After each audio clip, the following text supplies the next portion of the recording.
Hey everybody, Fully here. Welcome to the weekly news recap for the 16th to the 22nd of March, 2023. So this week, not actually a whole lot on video game updates, but we did get a brief gameplay snippet of Exodus, which is from some former Mass Effect devs, if you can't tell, because this sure looks like Mass Effect. Which is not, of course, a bad thing, considering BioWare are taking a very long time to get Mass Effect 4 out, assuming they ever will.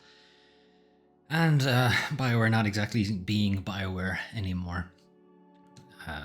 So, I don't know, maybe this one has the juice, who knows. Anyway, it was the first bit of gameplay there to show off combat. The rest of this is kind of traversal, which is, I don't know, not amazing, I guess, but it still looks very Mass Effect anyway. There's some like grappling point jumping stuff here. What I'm not seeing is I'm not seeing the other party members.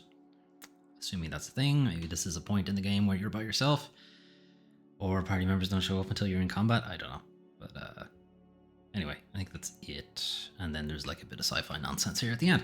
Anyway, also, we have a announcement trailer for a game called Hoarder, and this is from the devs behind Darkwood. Yep, there it is. The co-creator of Darkwood. So Hoarder kind of starts out as a like a cleaning sim in some ways. You either inherit or buy a house here that is obviously former tenants were hoarders, and you spend the majority first half of the game at least cleaning up the place.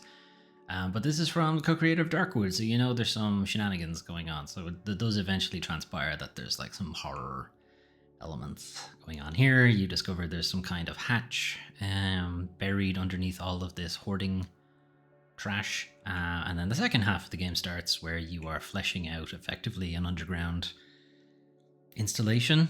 Very SCP, very X-Files, almost Resident Evil maybe in some ways, in this kind of underground lab situation. You eventually get some kind of submersible. I'm not sure if they have it here. Yeah, they have it here. And maybe some Cthulhu shenanigans in that case. But yeah, it's intriguing. It's an intriguing idea. I was already on board because cleaning sim. I don't know why. I kind of like cleaning sims for some reason. But this kind of additional wrinkle. Now, it's not clear how much of the game is cleaning out the house, how much of it is this. I'd imagine they'd want to get to the twist pretty quickly. So it's probably more likely that the scouring the sort of the deep sea surface and stuff like that, and building out the installation that's underneath the house is probably the main thrust of the game. But it's a cool idea. I don't think it has a release window or anything like that. I think it's just a wishlist Steam situation. Yeah, wishlist now, coming to everything except the Switch, by the looks of it. Coming to midway through the month, or near the end of the month, really, Xbox Game Pass Wave 2. So South of Midnight is an Xbox exclusive, as far as I'm aware, and I honestly thought it was already in Game Pass. Maybe it wasn't in Premium yet. Maybe it was only in the Ultimate tier. I don't know. The Altars is a pretty interesting base management sim where you're managing a bunch of clones on this planet that you need to keep your base moving, or it gets caught by the sun and like explodes or something like that. It's a pretty cool idea. And Disco Elysium, very storied CRPG, very, very good. If you haven't played it yet, get on that. Like a Dragon Infinite Wealth is the most recent Like a Dragon / Yakuza game. Has the protagonists from the two main protagonists, got Kiryu and Ichiban, teaming up. Absalom is a really good like throwback to an old school brawler, so kind of like Streets of Rage kind of thing, but medieval fantasy. It's pretty cool. It was really, really pretty artwork as well. I don't know what that is. Something about Rome. Nova Roma. It looks like it's a Civ thing, maybe. I don't know. We'll have to look at it in a second. Game preview, so it's probably in early access. The Long Dark is a pretty well-known survival crafting game where you're marooned somewhere in the Arctic, I think, and you just have to survive. Resident Evil 7. Also surprised it's not already on Game Pass, but there you go. Very good return to form for Resident Evil after Resident Evil 6 turned a lot of people off. Barbie horse game, cool, sure. Final Fantasy IV, continuing Game Pass has been adding the Final Fantasy Pixel remasters to the Game Pass lineup. And I've got number 4, which is the introduction of Dragoons, so Kane, and it also has the Cecil Paladin swap over kind of thing. I liked Final Fantasy IV. We played it on the channel if you want to check it out. Now, what is Nova Roma? I assume it's a base builder or a Civ kind of thing. Once great Roman Empire falls into decadence, decay, you lead citizens in search of new lands, hoping to build new Rome. Right, Nova Roma, yeah, New Rome, okay. Starting from a humble village, you must appease the gods and grant it. Yeah, okay, so it's more of like a city builder, really, than a Civ thing. Okay. Rome wasn't built in a day. It was built in 7 days, but it's not important. Anyway, moving on. Free game over in the Epic Game Store is Electrician Simulator, which is exactly what it sounds like. Yeah, cool. And moving on. Anyway, those are some of the games you can play soon. What if you want to play something right now? Judging from the Steam concurrent player count, you're probably playing Crimson Desert. Much hyped new game from Pearl Abyss. Previously, they made Black Desert Online, which is an MMO. Crimson Desert is, in many ways, Black Desert, but make it a single-player game and up the graphic fidelity significantly. From what I've seen from reviews, are very mixed. Very, very mixed. From what I've seen, combat is a lot of fun, if a little bit clunky. The story is a bit whatever, but the side story content is actually pretty good. The open world is very big, but there's not a lot in it. Graphically, PC is very impressive. Console, not so much, unless you have like a PS5 Pro or something. And then there's been some shenanigans that maybe there's some generative AI in there with some of the artwork, and maybe some of the translations have been as well, which is pretty disappointing. We'll be talking a little bit about that probably next week. Pearl Abyss did come back to say that yes, there is generative AI. It was meant to be used as a placeholder, and then they never took it out. I don't know. I'm not sure I actually believe that. But anyway, there'll be a little bit more about that probably next week, because I've only heard about that this morning. Or rather, Pearl Abyss only got back about it this morning. Anyway, it seems pretty mixed. I think high 70s is Metacritic, and for the most part, it is fun combat, clunky controls. It's a big open world with maybe not enough going on, and the side content is more interesting than the actual main storyline. I think that's kind of the gist. But for the most part, it's a solid game. Also, probably overshadowed by it is the Rat Line. I talked a little bit about this in what you call it, Steam X Fest. But you're basically, it's a deduction puzzle game, so not unlike Return of the Obra Dinn or Case of the Golden Idol, Return of the Golden Idol, Curse of the Golden, is it Curse of the Golden Idol or Case of the Golden Idol? I never remember which one it is. The idea with the Rat Line is you are tracking down Nazis after World War II who have disappeared into society, and you're trying to track down where they've gone, basically, and get them to Nuremberg, more or less. It's pretty cool. I really liked it, and yeah, more of it's not like it's prescient or something. Anyway, unfortunately, speaking of Nazis, it's time to talk about the worst part of video games. It has nothing to do with Nazis. The video game industry. Okay, so it's big kerfuffle. NVIDIA unveiled DLSS5 was meant to be the next iteration in their DLSS product pipeline. If you're not familiar, DLSS is kind of a post-processing thing that is mostly there to help low-end PCs compete with high-end PCs for fidelity. So they'll inject additional frames, or they'll interpolate between some frames and stuff like that, so you can still get the game running at a decent frame rate. They'll also do things like upscaling, so they'll like have the frame they'll have the frame data from a 720p image or a 1080p image maybe, and then scale it up to fit 4K and that kind of thing. So it's meant to help low-end PCs compete with like mid-tier and high-end, and mid-tier to compete with high-end, and so on and so forth. Anyway, DLSS5 is none of that. Arguably, it shouldn't have been called DLSS5. Anyway, so this is kind of the kerfuffle. You can see it here: DLSS5 off, DLSS5 on. Yeah, it's just an AI filter. Like, Nvidia are very much trying to say it's not, but it very much is. You can just tell from, obviously the face is very much like an AI porn thing, but you can also tell from Grace's like shoulders and stuff like that. It's made her shoulders wider. Her nose is obviously different. They've added and or changed makeup, given her bigger lips, that kind of thing.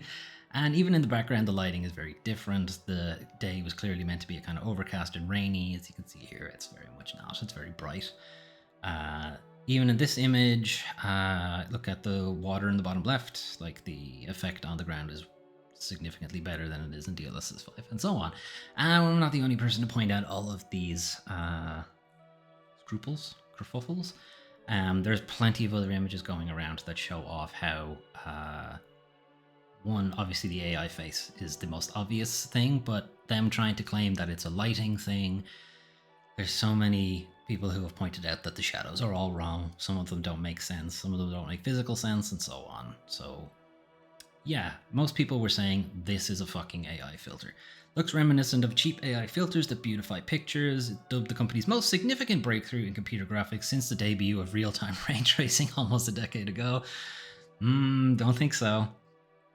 Anyway, this is coming from the NVIDIA team themselves. DLSS5 takes a game's color and motion vectors for each frame as input and uses an AI model to infuse the scene with photoreal lighting and materials that are anchored to source 3D content. Consistent from frame to frame, DLSS5 runs in real time at up to 4K resolution for smooth, interactive gameplay. None of that is true. It does not take motion vectors. It is not using any of the 3D geometry.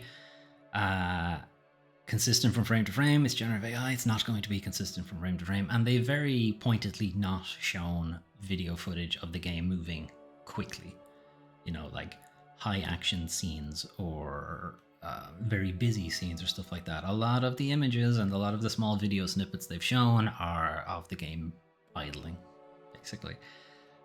This was coming from the ad copy, effectively. There's another one here where her entire face is different. Again, adding makeup that doesn't exist. Shadows are off in like this area and in the back in the bar.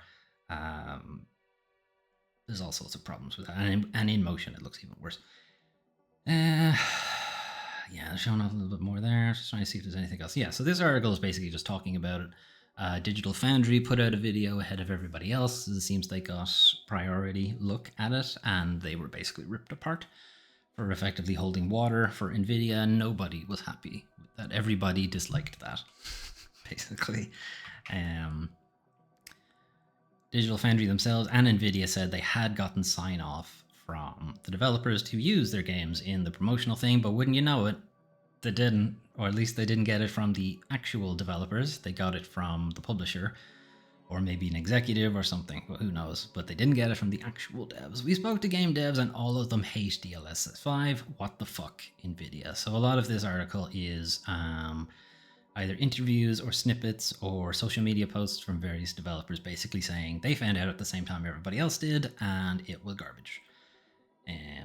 So this is Cullen Dwyer, works with Doinksoft. DLSS5 is the perfect example of the disconnect between what we as developers and gamers want and what the nasty freaks who are destroying the world and consolidating all wealth into the hands of few using GPUs think we want. Presenting this technology under the DLSS name, thereby implying it will be the default and standard, is insulting and scary. My immediate knee-jerk response is, thank fucking God I make 2D games. If I have to make a 3D game, I won't be using NVIDIA. And it's very similar things, people talking about yassifying the faces.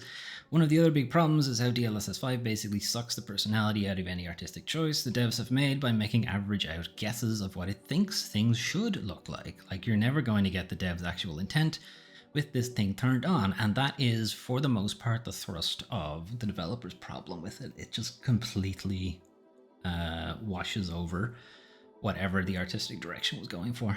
Like, I can imagine this being applied to something that's a bit more stylized, like a Dishonored or something like that. Just completely fucking up the faces. Anyways, a few more of these. Misguided attempt. An attempt to make characters appear more human. It removes everything original about their designs and more often than not whitewashes them.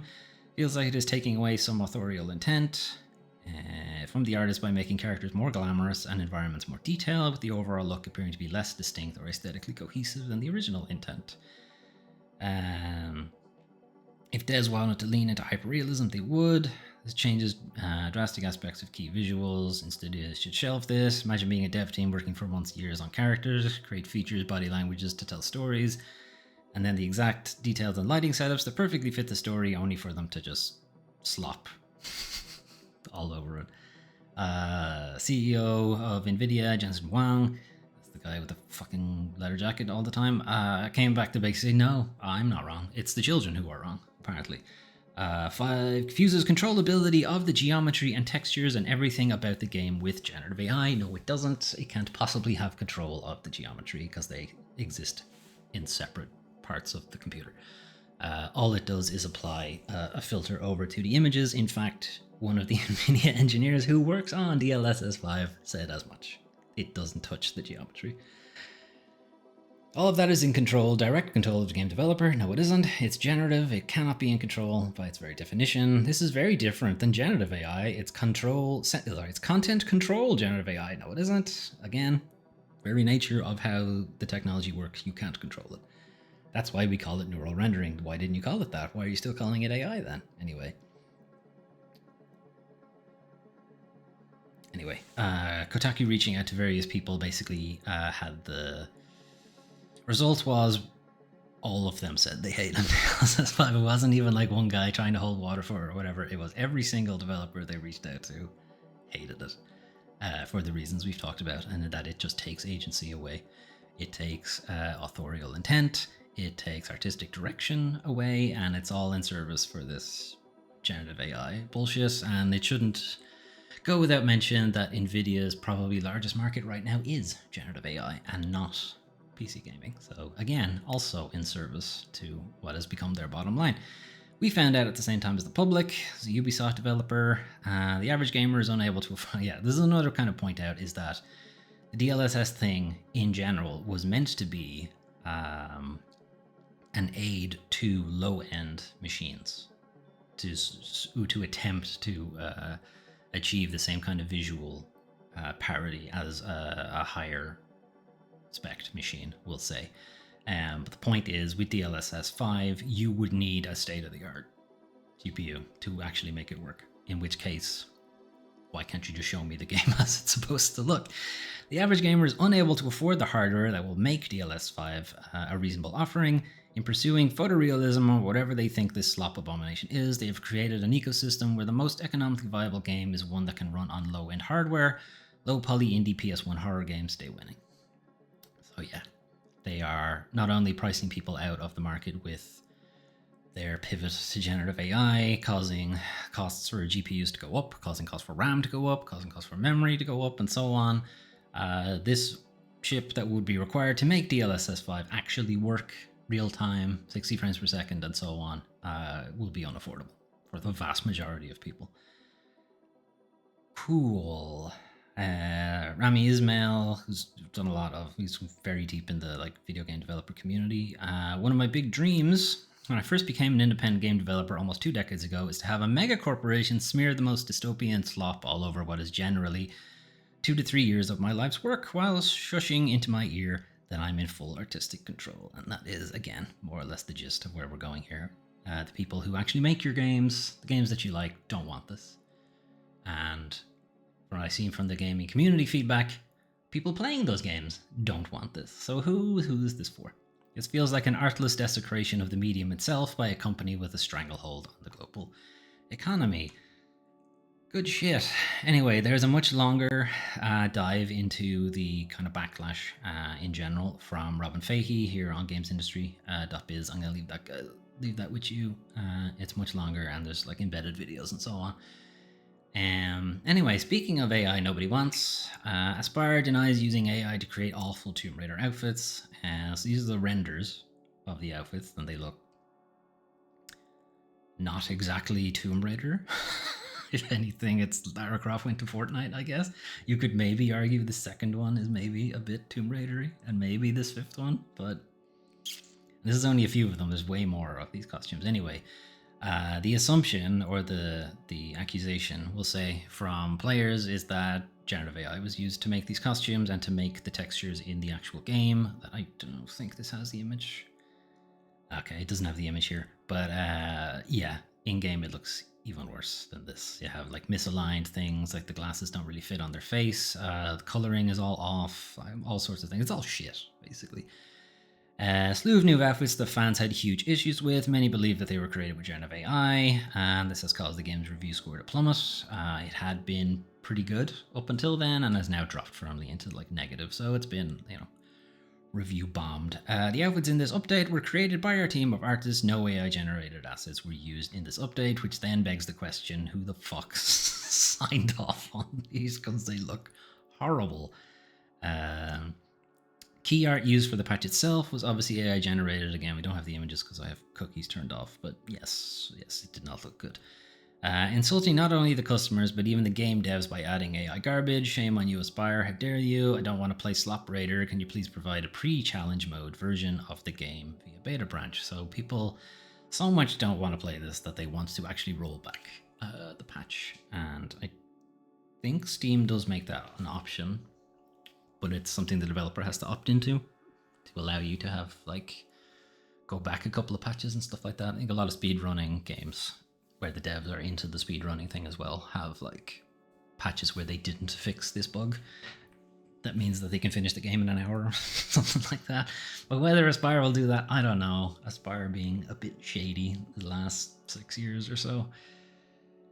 Anyway, we'll see what comes of that. Probably not much, but speaking of, we'll see what comes of that, I guess. Anyway, it's been a while, but Judge orders Subnautica 2 studio CEO fired by Krafton to be reinstated and gives him full control over early access Steam launch. So, a while ago, God, it seems like it was years now, but it's only been like a couple of months, I think.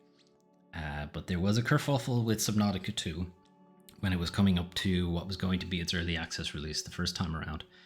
And in the contract that Unknown Worlds had signed with Krafton, if they had gotten early access out in a particular year and made X amount of money in that period, they would have been in line for a $250 million bonus that the co-founders said that they were going to disperse amongst the studio itself, the workers at the studio, and what have you. Either way, seemed like they were definitely on schedule to make that happen, and then Krafton abruptly fired them. And it sure seems like that was the reason why.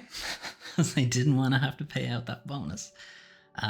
Anyway, the lawsuit has now ended, and the judge has sided in favor with Unknown Worlds, particularly with the CEO Ted Gill, who will be reinstated and give him control over Subnautica's early access release. 9 months, sorry, I said 6 months. It's been 9 months since then. So the way this judgment has worked is basically Krafton are basically forbidden from getting in the way of development and early access. Now, whether when the game actually hits like a 1.0, are they allowed to come back in after that? I don't know. It's not clear. Krafton breached the EPA by terminating employee protection, something. Anyway, by terminating the key employees without valid cause and by improperly seizing operational control of Unknown Worlds. Good shit. Anyway, they have fixed that now. And it did come to light during the lawsuit. And I think we talked about this at the time, but it's even more egregious when you have the actual documentation there. That the Krafton person, I think it was Krafton CEO, or a CEO of one of their subsidiaries or something like that, used ChatGPT for legal advice and to create this plan. Was it called Project X? I think was what they ended up calling it.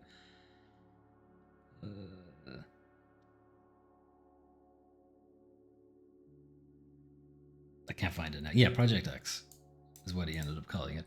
Included consulting ChatGPT multiple times for help. They were coming up with reasons to fire the co-founders, so that's not good. That's like textbook unfair dismissals. Anyway, Consequently, the judge extended the period within which the team can earn the $250. Yeah, so they're still in line for the $250 million payout. They still have to get the game out into early access. They still have to make X amount of money and so on. But the period for which they can do that has been extended to probably for the extra 9 months because of the lawsuit, and plus a little bit more just to, I don't know, make it more useful. But the crux of it is that the CEO was embarrassed that he'd have to pay the $250 million, which, considering how much Krafton makes, is like fucking nothing. Like, really? Why was this an issue? Publishers started to worry about these terms and came up with reasons to delay the launch, even turning to ChatGPT for it. And Generative AI itself even said, don't do this. This is a bad idea, but if you have to, here's how you go about doing it. And it's things like seizing development, pushing out the co-founders, all the things that actually happened, just abruptly firing them, claiming that they were taking company secrets, even though they were members of the company at the time. Various other things. But it didn't end there. In one last kind of petty shitness before the new CEO, who was the old CEO, long live the new CEO, was meant to come in and take over development and early access, launching and so on. A memo was leaked from Krafton, or alleged it's from Krafton at least, that Subnautica 2 is aiming for an early access release in May of this year.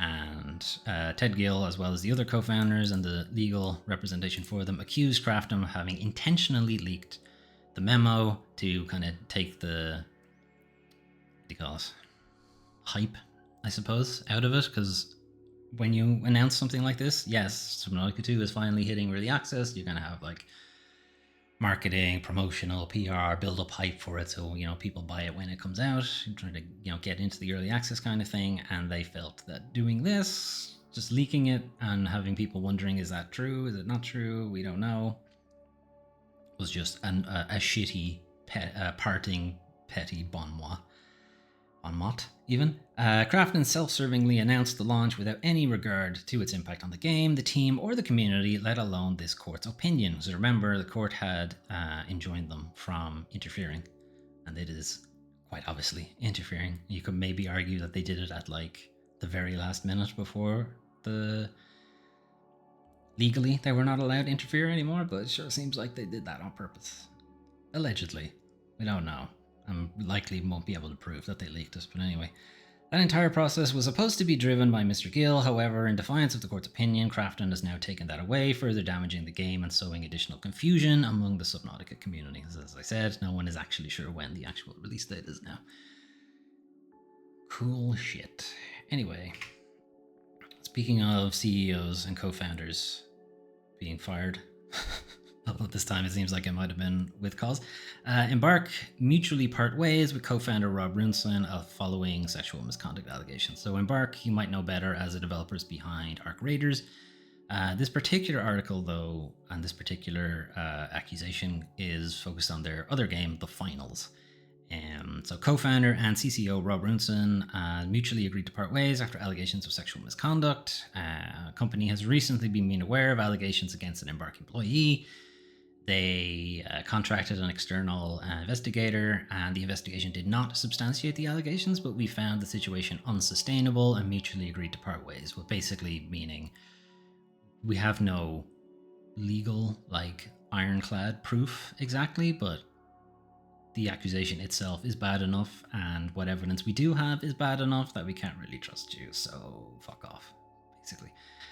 So the sexual misconduct allegations themselves involved a female streamer of the game, The Finals, and the CCO was getting into the chats with her and so on, becoming increasingly uncomfortable with Runson's request for sexual conversations and favors. And she was concerned because she had become financially dependent on the game, could not push back due to becoming financially dependent on Runson's promotions, or of his promotion, specifically of her streams. Cool, that's great. I mean, he's gone, and that's one thing, but I kind of feel like there should have been a little bit more than fuck off. Yeah, should have been a little bit fuck off to prison. But by the sounds of things, it was more a misconduct allegation as opposed to like actual sexual harassment. Maybe it didn't amount enough to sexual harassment. I don't know. It doesn't sound good. It doesn't feel good that he has somewhat gotten away with it, maybe. Who knows? Speaking of getting away with it, Ubisoft ends game development at Red Storm and lays off 105 workers. You may or may not be familiar with Red Storm if you're an older game player like me. You'll know Red Storm as the guys who made some of the earliest Tom Clancy games. The early Rainbow Sixes, the early... No, that's Rainbow Six. I was going to say the early Vegas games, but that's Rainbow Six Vegas. It's literally the game. Anyway, basically before The Division, those kind of Rainbow Six games. And up until, I think, whatever their last game was, some kind of VR title. But they have been having their games cancelled a lot, or the pitches they've made just not being taken up by Ubisoft and so on. And Ubisoft have been making a lot of cuts lately, so they've ended game development at Red Storm. But they haven't closed the studio, and my highlights didn't keep for some reason. Anyway, 105 jobs, which is effectively the game developer side of things. They're keeping the engine support people and some like IT support. So I think Red Storm had also been helping out or doing some kind of support work for the Snowdrop engine, which is a Ubisoft in-house engine. So they're going to still be working on that, but any game basically is not happening anymore. Yeah, Red Storm's last ship title was Assassin's Creed Nexus, which didn't do great. It was a good idea, but I think they chose the wrong characters, to be honest. Assassin's Creed Nexus was effectively first person, obviously because it's VR. Well, maybe not obviously, but VR tends to work better in first person. And it was like Ezio, I forget the name, Assassin's Creed Liberation's character, Adeline, something like that. And Connor, I think, were the three characters. It was like, Black Flag was right there. Black Flag was right there. Why didn't you go with that one? You know, VR on a pirate ship. Amazing. But they didn't. Anyway, I don't know why they went with Assassin's Creed Liberation and Assassin's Creed 3, because they're the same time period. Seems like a mistake. And I said it at the time that they had chosen the wrong characters for it. Anyway, they were working on a Splinter Cell VR game that was then cancelled, and there was Tom Clancy's Division Heartland, which I believe has also been cancelled. I think it was going to be a mobile title. And I have seen mentioned that they had a couple of other games in development that are obviously not going ahead either. But we'll maybe talk about that next week instead. Speaking of layoffs, though, Crystal Dynamics, fourth one within a year, more layoffs. Tomb Raider definitely okay though, guys, don't worry. Crystal Dynamics is reducing its workforce by 20 talented team members, split between some development personnel and some central operations. We always strive to transition our people into new roles whenever possible. We have unfortunately reached a point where these departures are necessary. Departures are necessary. But not the people making these decisions, though. Their departure's not necessary. Crystal Dynamics remains fully committed to the future development of Tomb Raider. Priority is supporting our colleagues, fine. They don't want to talk about it, but like, that's 4 rounds of layoffs within 12 months. Like seasonal. They're treating themselves every season, is what it sounds like. And there's 2 Tomb Raider games on the way, with like within a year of each other. Yeah, sounds good. Anyway, it's following on from news from last week that PEGI, the European Ratings Board, was going to be changing the age rating for games that contain in-game purchases, daily quests, and all sorts of those kind of steering mechanics. But the US version, the ESRB, will not be following suit because apparently it will confuse parents, even though it's literally the purpose of these age rating things is to inform parents, but okay. So games which feature the likes of loot boxes, NFTs, daily quests designed to push players into coming back, that kind of thing. PEGI is basically changing those games to be 16 plus. ESRB will not be changing. ESRB's research indicates that parents want upfront notice about features like online communications and the ability to spend real money on in-game purchases. Loot boxes, NFTs, no? Okay. But that it could be confusing if non-content related features influence rating decisions. I'm pretty sure loot boxes are content, and NFTs are content, and daily quests are literally the content of the game. I don't understand what they're saying here, But it sure seems like an excuse for them to stay cozy with the big publishers. Anyway. So they won't be changing it, even though, from the sounds of it, this would give parents more information about the games that their children would be playing. But no. Don't want that. Okay, cool. Peggy did come back to criticism that these ratings wouldn't be retroactive, and have basically said actually they will be retroactive to some extent. We will be looking at some legacy products. Leaving legacy live service games entirely untouched would not work out well in the long term, despite going back and fiddling with existing games, typically being a ratings no. So basically saying that ordinarily when a game is launched and it's given its rating, they don't change it, even though lots of games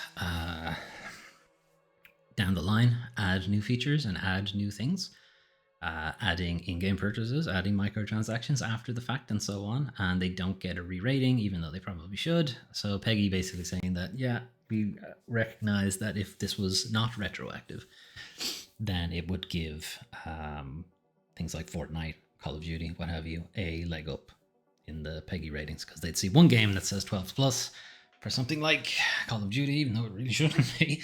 I might see like 16 plus for something like I don't know, like a Sonic Racing or something like that has microtransactions, and being, why the fuck is Sonic 16 plus but Call of Duty isn't? Well, they might actually know why, but not if they're in the US, because the US wants to keep them stupid or ignorant. Ignorant is probably the more correct word. Anyway, what's happening in the community? So Yoshi P, who is currently the producer for Final Fantasy XIV, which is the MMO Final Fantasy, basically talking how younger players don't have the same connection. He's talking specifically about Final Fantasy here, but there were other articles talking about kind of similar things, in that they don't have the same connection to things like Final Fantasy, Dragon Quest, Resident Evil, Assassin's Creed, like these kind of games, because they take so long to come out. And you have to think, at least when I was growing up, Final Fantasy VII was the first Final Fantasy I played. And I played it when I was very much formative years. But the thing is, Final Fantasy 7, 8, 9, 10, 12 came out within like 8 years. You know, that's a puberty period, effectively, to have that many games. And it's not the only series that had many games come out within a very short amount of time within each other. And then pair that with Final Fantasy 13 was like a trilogy. Didn't move on for like the entirety of the PS3 generation. PS4 generation had only Final Fantasy 15. That was it. And from the looks of it, the PS5 generation will only have Final Fantasy 16. So that kind of large gap would be like if, like, I don't know, the Lord of the Rings films took 10 years in between. Or Harry Potter films took like 5 years between each chapter, kind of thing. You know, like this kind of large amount of time, people have moved on, or they found other things to form their personality around, or what have you, and you don't have those kind of connections. And like, I find it sad, because I think Final Fantasy is a good series overall. Some entries notwithstanding, but overall, yeah, and it's sad that it doesn't have the same connection. You could say the same thing about Star Wars. Such a long period between the prequels and then the sequels, and then the originals and the prequels, and so on. And the latest offerings are nowhere near the same caliber, quality. It's not surprising that it has that issue. But of course, you have the other side of that, which is Marvel, when they bring out way too many things all within very close proximity to each other. So there's definitely a balance somewhere in between. But this is them talking ahead of the next Dissidia game, which I think is a mobile thing. But it acknowledges that the youths these days don't care as much because the series' release schedule. I'm 53 now and have been playing since Final Fantasy 1 in real time, which is a fucking crazy way to put it.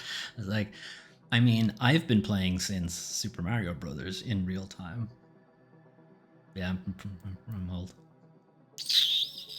Be in the grave soon. Anyway, the release intervals for new titles have gotten longer, so some players haven't really had the chance to connect with the series the way older fans did. I can actually say the same thing about like some Capcom games, Devil May Cry, Resident Evil. There was a huge gap between 6 and 7.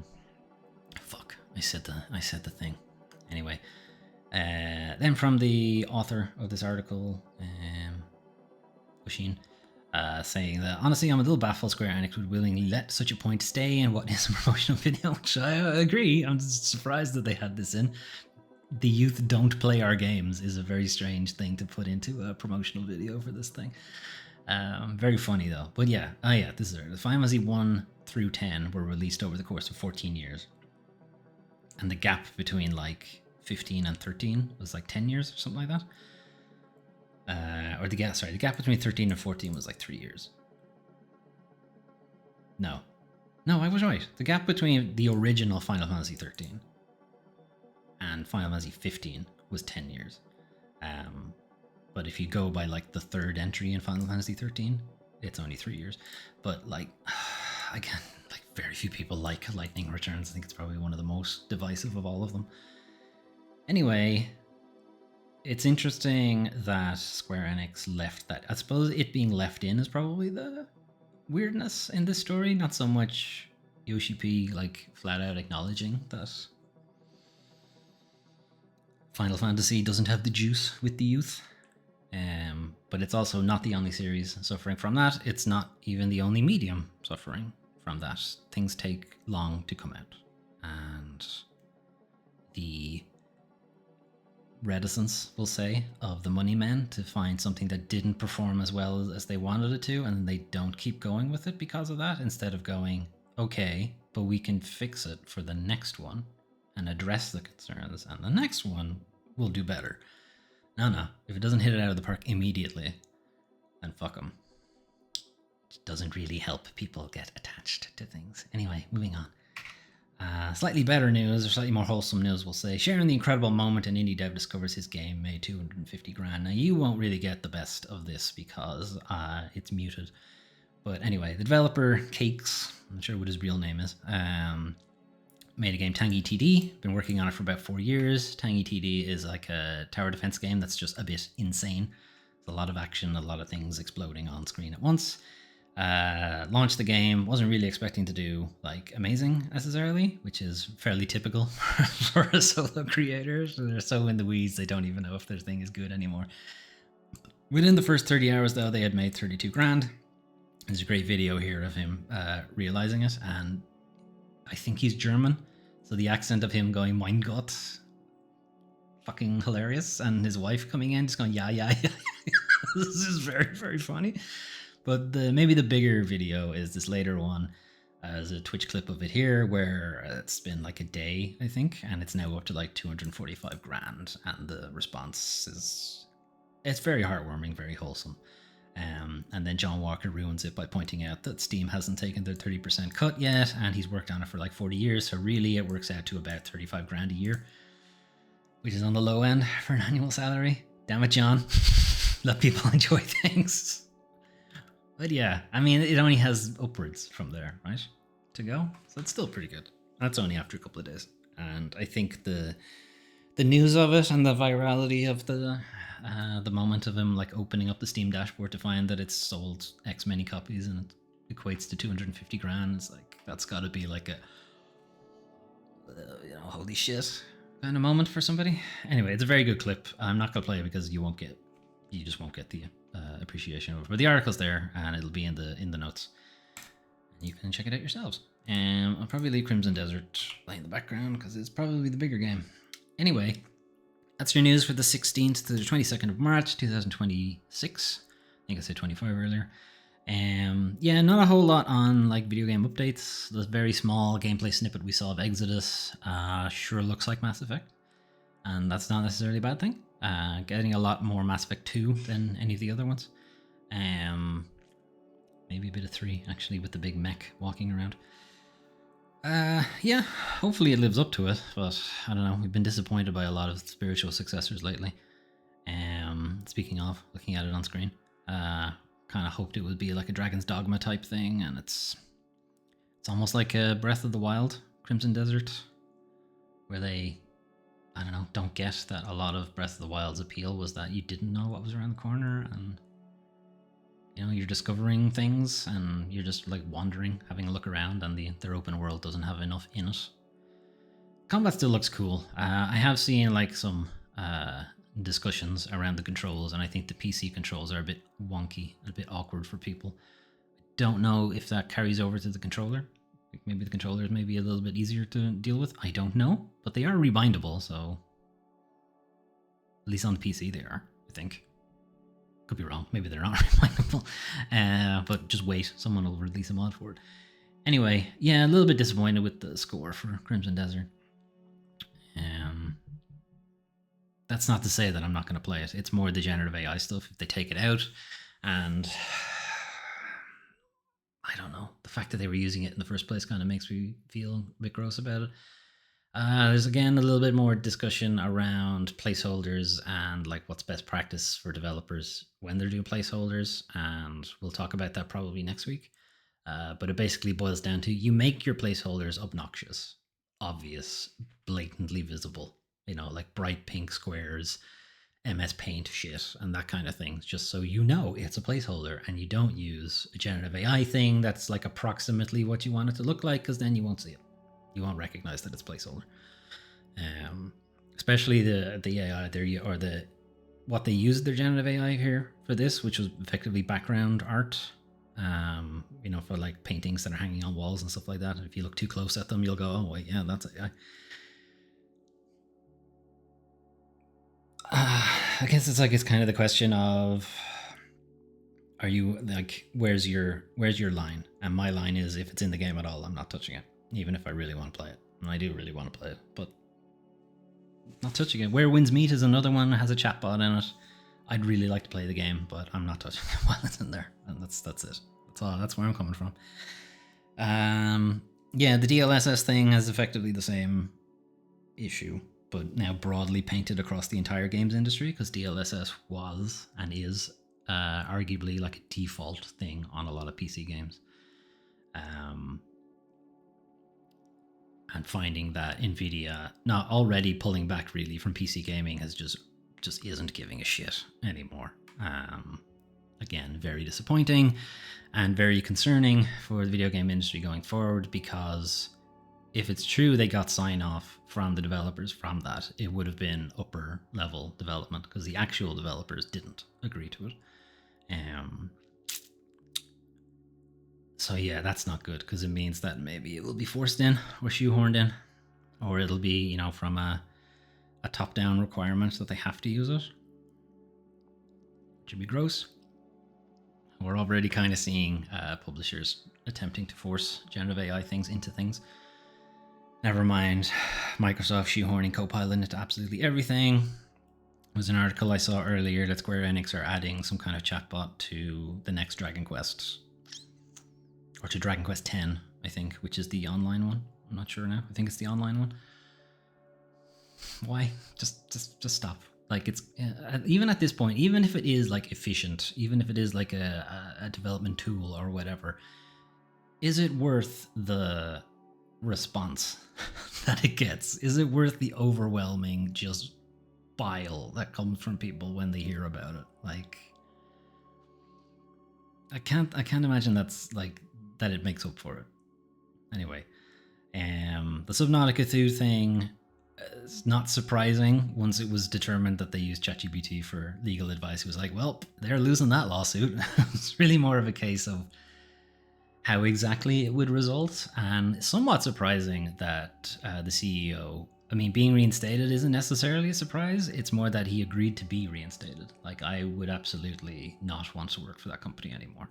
But I guess if you've worked on the game enough years and you feel like it's yours, that you're not going to want to just leave it in the hands of the penny pinchers.